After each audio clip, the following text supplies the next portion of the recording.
Brandrisk 15 goes down tomorrow night. It's your boy Loco, and we're going to talk about these fights. The whole fight card we're going to break down from bottom to top. Let's get started. So the first fight of the night, heavyweight division, Anthony Taylor versus AP the Fighter. I think this is a mistake. I think it's actually taking place in the middleweight division. So if you guys don't know, Anthony Taylor, coming from an MMA background, AP the Fighter, more of a strict boxer. I think Anthony Taylor kind of just runs in with his punches, with his head down. AP the Fighter, being the taller fighter, longer reach fighter, is definitely going to be able to catch Anthony Taylor coming in with good punches, straight punches. I think AP the Fighter, he's going to have to box, stay on the outside. He can also brawl, but if he wants an easier finish win, he's definitely going to have to use that jab, straight punches. That backhand is going to be money in the bank, as well as the jab. I think Anthony Taylor's a dog, but his boxing isn't as polished as AP the Fighter, as I mentioned. He's coming as an MMA background. He's had some boxing fights, but if you watch him, you can tell he hasn't been boxing for very long. I'm going to have to go AP the Fighter by second round knockout right here. Moving on to the next fight in the heavyweight division, we got Chibu versus Musa 2, the rematch. If you guys didn't watch the first fight, it was pretty good, pretty close up until the finish. I believe Chibu finished him in the second round due to Musa gassing out. I think it was a little bit of a short notice fight, so Musa gassed out quick, but he did have success in that fight. I think that was the first time we saw Chibu face adversity and overcome it. I think Musa landed a little bit punches, got overzealous, tried going for the kill, and ended up gassing himself out. And Chibu just put it on him, ended the round with Musa quitting on the stool. I think Chibu has been looking incredible month in and month out on Brandrisk. He actually looked very slimmed down today in the weigh-in, which is a good sign. He's already moving like a middleweight. I can imagine how he's going to look tomorrow night. He's pivoting, turning, ducking, pulling his punches, rolling, slipping like a middleweight, and he's a heavyweight, so I think this should be easy money for Chibu. I think Chibu can fight this fight however he wants, in the pocket or technically or as a brawler, whichever way Chibu wants, really. I think Chibu will get it done by second round finish. Now moving on to the welterweight division, Bang Williams versus Patrick Okine. So Antonio Bang Williams had that little situation with Bobby Green a couple of weeks ago, the UFC fighter, where they had a spar, and Bobby Green allegedly, supposedly, put it on Bang Williams. So he has to come out and show what he got. And Patrick Okine is a pretty solid boxer, very experienced. He has over 20 fights on his record, if I'm not mistaken. Patrick Okine likes using that jab a lot, his straight punches. He looked in very good shape today at the weigh-in. I think Patrick Okine should be on the outside a lot, using that jab, just circling. He definitely does not want to eat a big left hook from Bang Williams early. I think Bang Williams needs to stay on the inside of his range. As we know, it's in his name, he likes to bang. He's going to throw that left hook, that right hook, try to end the fight early.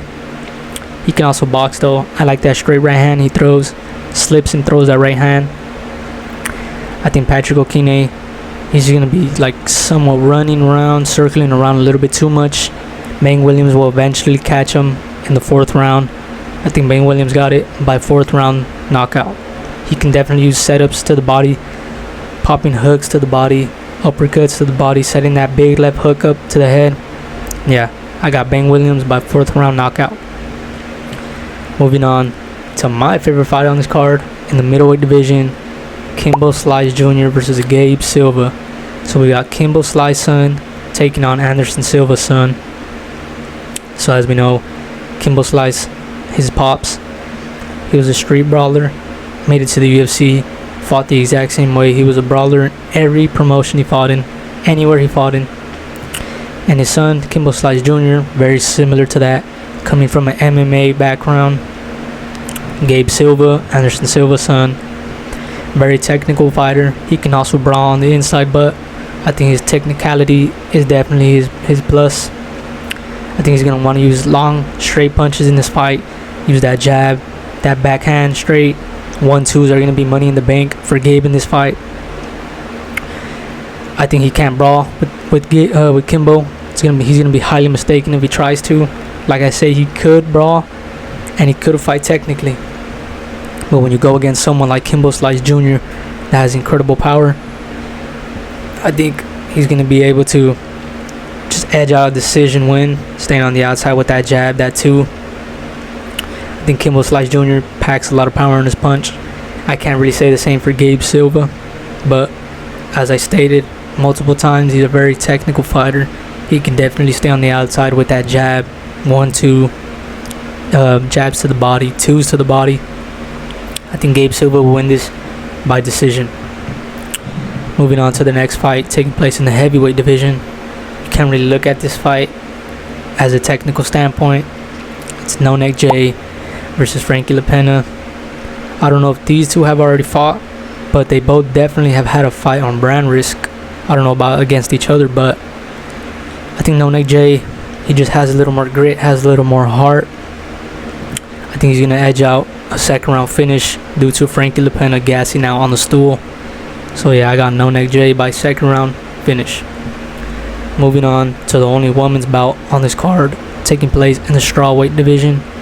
We got Yera versus Tessa. If you guys don't know both these women, they're both Mexican American / influencers, TikTokers. This is both their professional debut or boxing debut.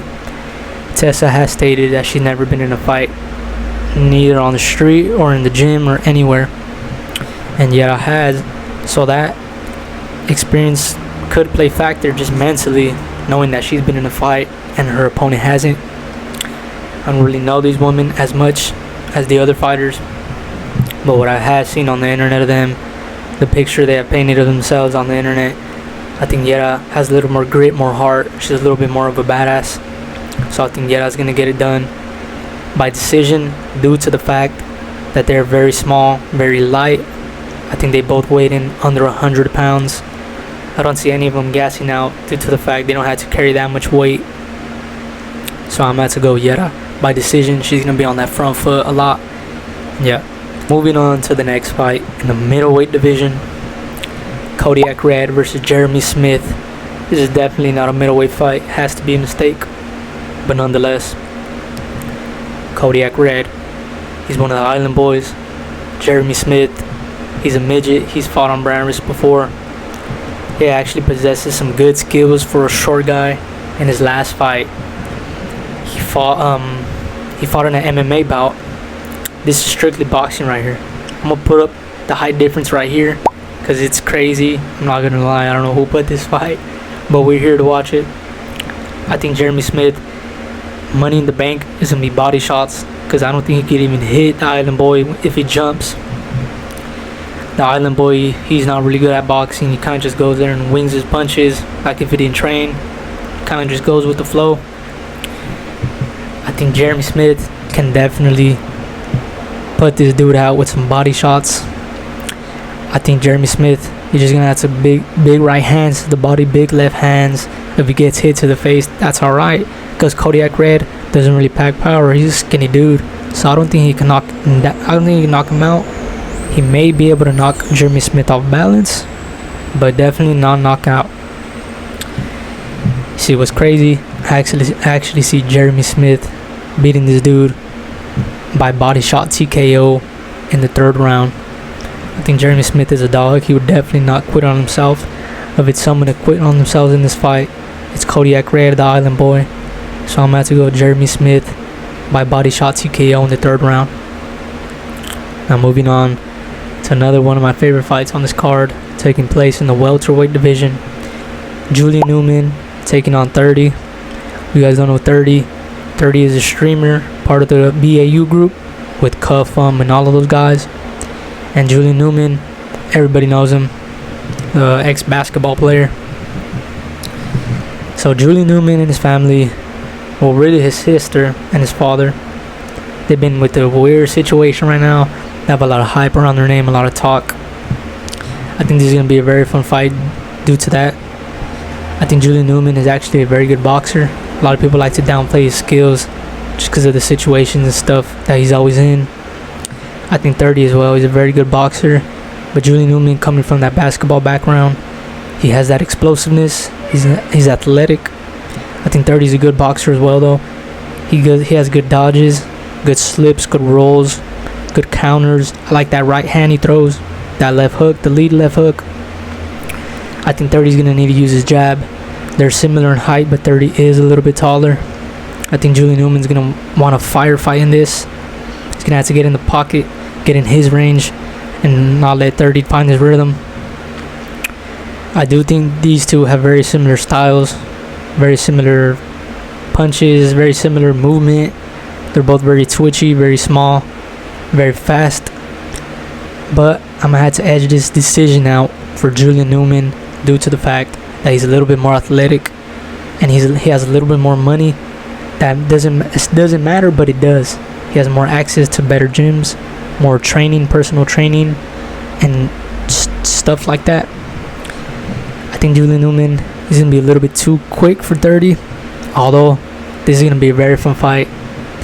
I don't really care who wins. I just want to see a very fun fight on this one.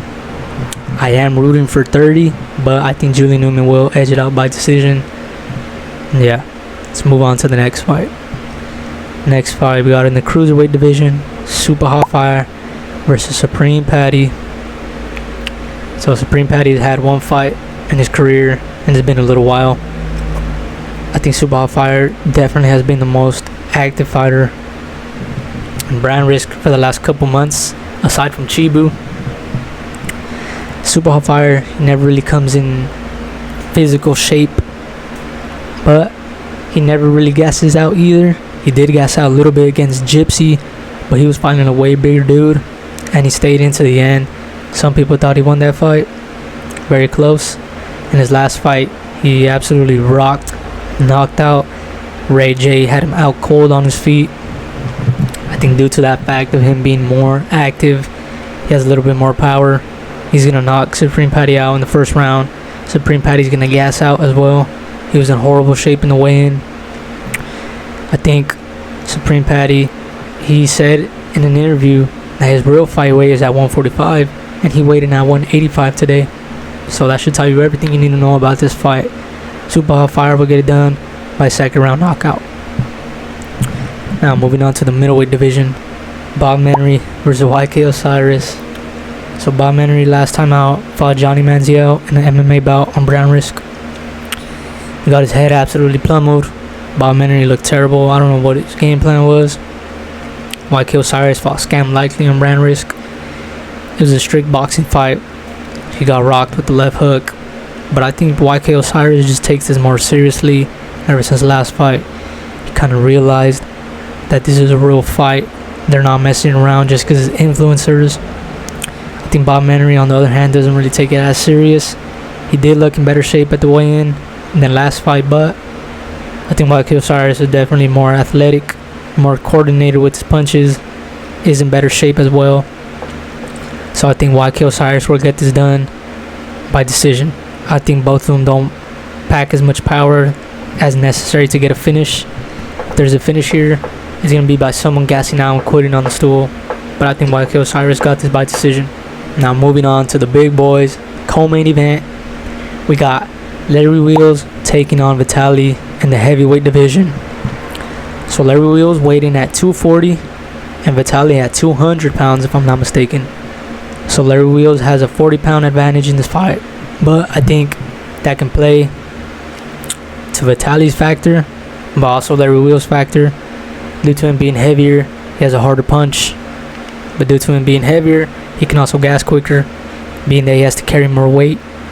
Vitaly looked incredible in shape in the weigh-in today, as well as Larry Wheels. I think Vitaly being in that prison in Philippines made his mental sharper, so Vitaly will definitely not quit on himself. I think if it's someone to quit, it's definitely going to be Larry Wheels. He's going to get gassed out very quick in this fight. He was streaming the other day his practice, his training.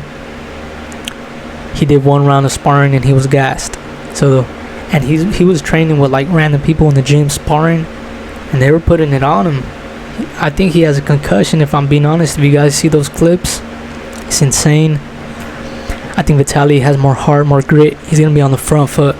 Larry Wheels will gas in this fight. I got Vitaly by second round finish. Now moving on to the main event taking place in the cruiserweight division. Austin McBroom taking on FaZe Temperrr. I think FaZe Temperrr has had like 4 fights on Misfits. Got knocked out in 2 of them against Slim and KSI. Austin McBroom has like 3 fights in his career. 2 against Gabe, which he lost. And he fought his first fight versus Bryce Hill, is that his name? Bryce Hall. He absolutely destroyed Bryce Hall. I think Austin McBroom has, but that was 5 years ago. So Austin McBroom has been out of the fight game for a long time. FaZe Temperrr has definitely been more active. I think that'll play in his factor for sure, due to the fact that FaZe Temperrr is 6'4", 6'5". Austin McBroom is 6 foot. FaZe Temperrr definitely does not want to get into a brawl right here.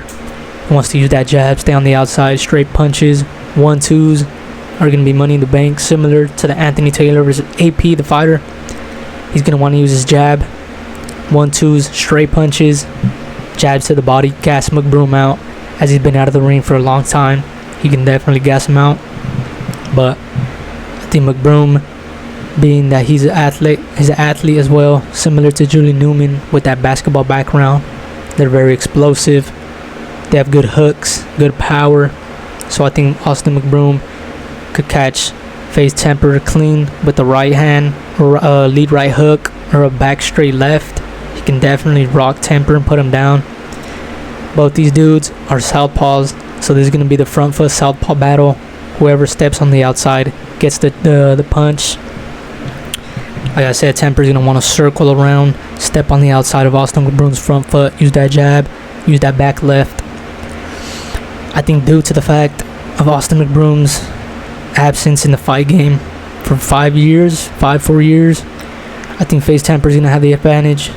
He's definitely been training hard. I think he's going to get it done by decision. I can't see him beating Austin McBroom by finish due to the fact that he lacks a little bit of power. I think Austin McBroom does pack more power than they FaZe Temperrr, but this should be a very fun fight right here. Very great main event. I got FaZe Temperrr by decision. Overall, this is an incredible fight. Chibu looked incredible in the weigh-ins. Ben Williams versus Patrick Okine. Okine looked incredible in the weigh-ins. Kimbo Slice Jr. looked good in the weigh-ins. Who else? Julian Newman and Thiirty looked great in the weigh-ins. They're in great shape for a very fun fight. I think Julian Newman versus Thiirty, or Kimbo Slice Jr. versus Gabe Silva, is definitely going to be fight of the night. Overall, this is an incredible card. In my opinion, this is the best fight card Brandrisk has ever put out. It just gets better and better every month. Shout out Aiden, the team, everybody on Brandrisk. Great achievement. Last event they had in the Meta Apex. If you know Dana, he doesn't really throw events that with companies that are unrelated with the UFC, so that's a big achievement. Shout out everybody from the Brandrisk team, Aiden's team. I think Aiden should do fight of the night bonuses, finish bonuses, similar to what the UFC does. I think it'll bring more excitement to the fights. It'll put more on the line for the fighters as well. They already go out and bang, so it even pick it up a notch. I think that would be a little good addition.